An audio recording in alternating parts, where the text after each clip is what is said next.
Hi, Chef Benny here. Today I'm cooking for Malaysia Day, and we're here celebrating the union of the two countries and highlighting the flavors and the collaborations of the two countries. So what I've decided to do is to do a South African dish, Masekwameng, Flavours, chakalaka and acha. You know, they all go together, and it's our favorite dishes that we enjoy here as South Africans. And then for the main course, we're doing a Malaysian dish which is called mee goreng, which is vegetables cooked with prawns and chicken with a little bit of spice and some egg noodles. And then lastly, we're doing something that fuses both countries. Cook sisters done two ways, one stuffed with custard and rolled in coconut, and the other one used enjoyed traditionally like we normally have it. So that's a fusion of the both countries, but it's all about the fusion of two countries and celebrating our heritage and our cultures. And people can hear us. Yeah. Hi, good day everybody. Can you guys hear me? I can hear myself over the speaker, but yeah. Hi, my name is Benny Masekwameng, better known as Chef Benny. And for those that watch TV, I am a judge on a popular show here in South Africa called Ultimate Rye Master for the past 5 seasons, and we're about to make another season next year. But before that, I was also a judge on MasterChef South Africa for 4 seasons. So some people say I know a little bit about food, but you guys are going to be the judges today and tasting what I put together for this event. So the dish that I chose has got a lot of significance to me, and as a chef, obviously, a lot of chefs will tell you that they learn things from their mothers, their grandmothers, and as guys in South Africa, it's not a popular thing that you become a chef. So this recipe was inspired by my mom, who used to make fat cooks. It's fat cakes, and I know that for those that don't know, it's a bread dough that is fried in oil, and we used to sell that at home. So I decided to make fat cakes with a popular South African sausage called Flavours, which we all love and fry anywhere we go, and in whatever celebration that we have, whether it's at home or formal place like this. So we've got fat cook with Flavours and our famous relish, which is chakalaka, which is spicy, sweet, and it's got a lot of stories to tell about South Africans when you actually taste it. And there's 1,001 recipes. Everybody's got a special one. And then we top that up with another popular relish that we use, especially with fat cook, which is acha. So those that want to give it a try, you guys can come close and see how I put this together. But we also put a booklet with recipes for you guys to check them out. But in particular, I want to talk about the palm oil, which I only got introduced as a professional. But back in the day, my mom used to combine a whole lot of fats and oils in order for us to make our fat cook bites. We always found that, it changes the taste of the fat cook itself. So if we had it available back then, our fat cooks would have been more popular than they are. Yeah.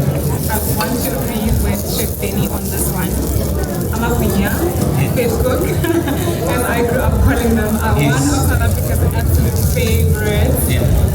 And Chef Benny, I'm correct in saying that we grew up having them as breakfast. Yes. But in the culinary world, we've actually found so many uses for them now, and I love that. No, exactly. I mean, for a long time we were not able to do a lot of our traditional dishes in telling the South African story.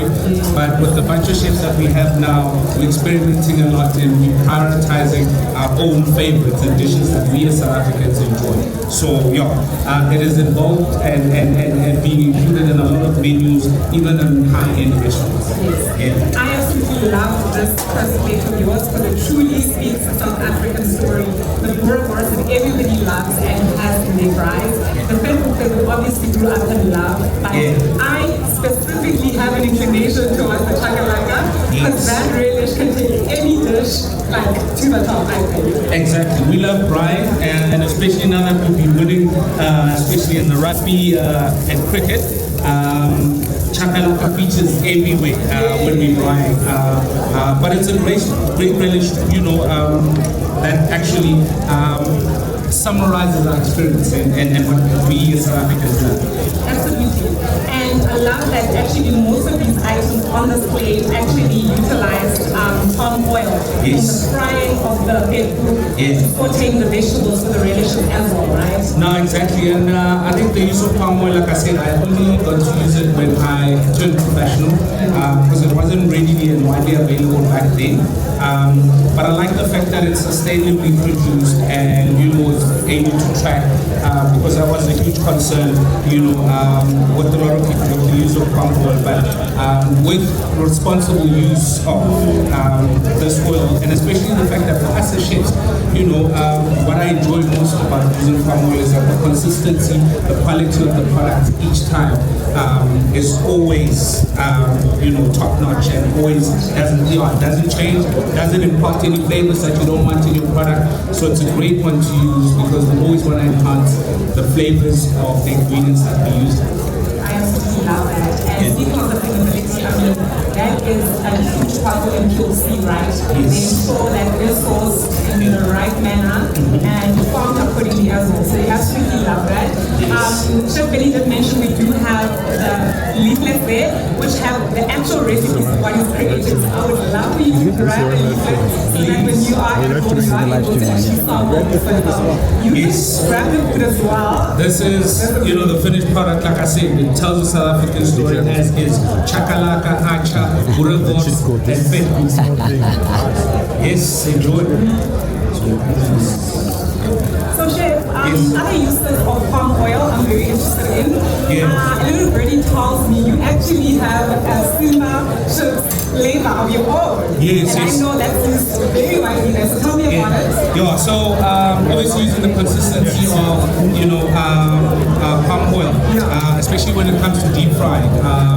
You get the proper crisp that you want, and also like I said, flavoring of your ingredients is key, but in keeping that quality and also for a long time, but keeping those chips crisp. That's why the company that produces the Simba chips, which is PepsiCo, uses palm oil in a lot of deep frying for the chips, and not only my flavor, but for the range of chips that they do. Because of the fact that it also maintains that high heating point, that it doesn't smoke too quickly, and then imparts that burning flavor into the chips. But yes, so if you ever get a moment, you can get the steakhouse beef flavor by me and Simba, which is stores right now.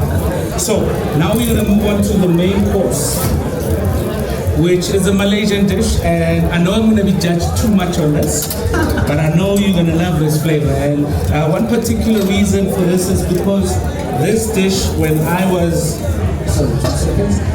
was first year at varsity, I had to choose a dish that I can make. So you always obviously want to use or make a dish that is kind of exotic, that is not the usual. And obviously the name attracted me to the dish, and I said it's stir frying. There's very few things that you can go wrong with stir frying, but obviously as a competition in school, you want to make sure that it's top notch. So I did that, and it was widely enjoyed, and it was featured in the local newspaper. So when they said which one would you like to do, I said let me go for this one and see if I can do the same. But like I said, we've got recipes in the leaflets with the dish that I'm making now. So for those that are cooking enthusiasts and want to try some of these dishes at home, we do have recipes, so you guys can have it, try and also tailor make it to your own liking, we encourage people to cook. And speaking of that, Chef, I would like some people to actually come and sample the food because it's ready for you, and it looks absolutely delicious. It looks lovely. To the booth and have some of the food while we make the next dish. Okay. So with the next dish, I'm going to start with the proteins. I chose chicken and prawns to do this. So I've got chicken strips that I cut, which I'm just going to quickly stir fry. And what I like about this dish is also the textures and the flavors that go into this. Very easy, quick dish to make, but very good stuff. And I mean, you can tailor make it to your own liking, depending on what you know you enjoy cooking. I'm really excited to taste this one, Chef, because I don't think I've had a Malaysian stir fry before, so I'm absolutely excited to have it. What would you say differentiates a Malaysian stir fry to like a Thai for example? Obviously, it's the flavors that you know are added onto the dish, and it's not too dissimilar, but obviously from two different regions. But yeah, the sauces that are being used, but I just like the combo and the freedom that you have in terms of what you can use it with. Yeah. No. So how long would you say this normally takes you to make stir fry? About 15 minutes if you're making something that is big for a large group. But obviously here it might take longer than what I anticipate, but less than 10 minutes. Yes. It should be okay. So the reason is I've sauteed this chicken and prawns. Yeah. So I'm going to add a little bit more of the palm oil, and then I'm going to do my vegetables, reintroduce the meat, add the sauce and the other flavors that make this dish, this wonderful. The wind. Yeah, the wind is not going to help. But it's okay. We'll get there. I love that you started us off with a South African dish and now we're making a Malaysian dish. Yes. A really good way to actually enjoy this day.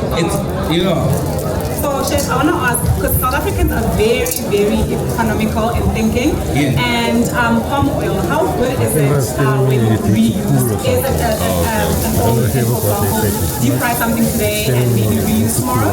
Yes, definitely. Obviously, cost comes into play. You can't be using something once and then having to buy another one, so it throws away that sustainability thing.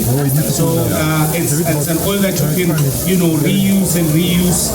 Obviously, it gets to a point where when there's too much sediment in it that you're not able to use it again. But there's multiple uses for it, so it saves you money because you can still reuse it.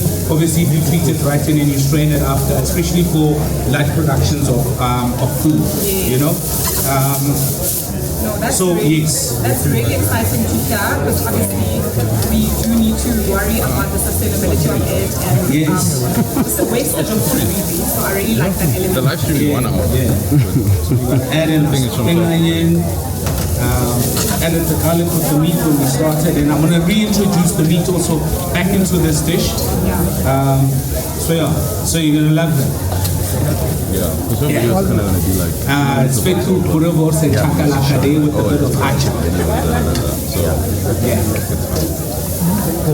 We do have one more taster. Yeah, one last taster for one lucky person. Yeah, I use portions to be like, okay, now he's doing blah, blah, blah. So, so we've also got tasters that are going to be served around for the larger group for anybody that wants to try them. But this was a special one that is here for the people that are actually watching the cooking demonstration. But